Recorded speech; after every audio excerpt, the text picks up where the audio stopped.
कहानी 1984 कर्नाटक के एक छोटे से शहर की है। शहर में कई दिनों से काफी हलचल मची हुई थी। रोज रात में शहर का कोई ना कोई मर्द घर से गायब हो रहा था। ये खबर सुनकर वेंकट नाम का एक रिपोर्टर उस शहर में पहुंचा। शाम के कुछ ही बजे होंगे, पर शहर के लोग जल्दी जल्दी अपनी दुकानें बंद करके घर लौट रहे थे। वेंकट ने देखा कि हर घर के बाहर कन्नड़ा में नालेबा यानी कलाना ऐसा लिखा है। उसने वहां एक पुजारी को रोक के पूछा कि शहर में ये सब क्या हो रहा है। उस पुजारी ने उसे बताया कि शहर में एक लाल साड़ी वाली चुड़ैल घूम रही है। रोज रात में घर घर जाकर जोर से दरवाजा खटखटाती।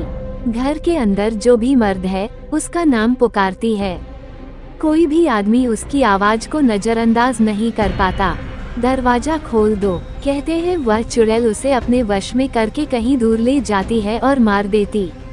इसलिए शहर के लोगों ने उससे बचने के लिए घर के बाहर नालेबा लिखना शुरू किया, जिसे पढ़कर वह आज नहीं बल्कि कल आए, और यही सिलसिला जारी रखना कहकर वह पुजारी जल्दी जल्दी अपने घर के रास्ते चला गया। वेंकट को कल के अखबार के लिए अच्छी कहानी तो मिल गई, पर कुछ ही दूर जाते ही उसका स्कूटर पंचर हो गया। अंधेरा हो चुका था। व्हाट्सएप लोग अपने घर के अंदर जा चुके थे। वेंकट को लगा कि उसके आसपास कोई है, तो वो स्कूटर लिए तेजी से आगे चलने लगा। किसी ने बहुत ही मधुर आवाज में उसका नाम पुकारा। वर्ल्ड बैंक ने जैसे ही स्कूटर के पीछे की ओर देखा, स्कूटर वहीं छोड़ के बहुत तेजी से आगे भाग से मकान में जाकर छुप गया और दरवाजा अंदर से बंद कर लिया। दरवाजे पर जोर जोर से खटखट होने लगी और उसे अजीबोगरीब आवाजें सुनाई देने। वेंकट बुरी तरह डरा हुआ था।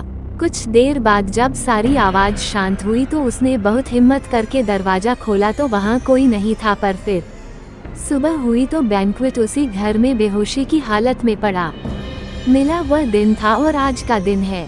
बैंक को कभी समझ नहीं आया कि उस रात उसके साथ क्या हुआ। ये कि लोगों ने कहा कि वह शहर का नहीं है, शायद इसीलिए बच गया। कुछ महीनों बाद उस चुड़ैल का कोई किस्सा सुनने में नहीं आया।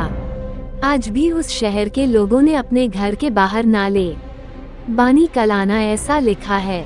फिल्म स्त्री इसी सच्ची कहानी पर आधारित है। सब्सक्राइब करें और सुनिए हर मंडे एक ऐसे ही सच्ची हॉरर स्टोरी। अगर आपके पास भी कोई ऐसी ही कहानी या अनुभव है तो कमेंट में जरूर लिखिए।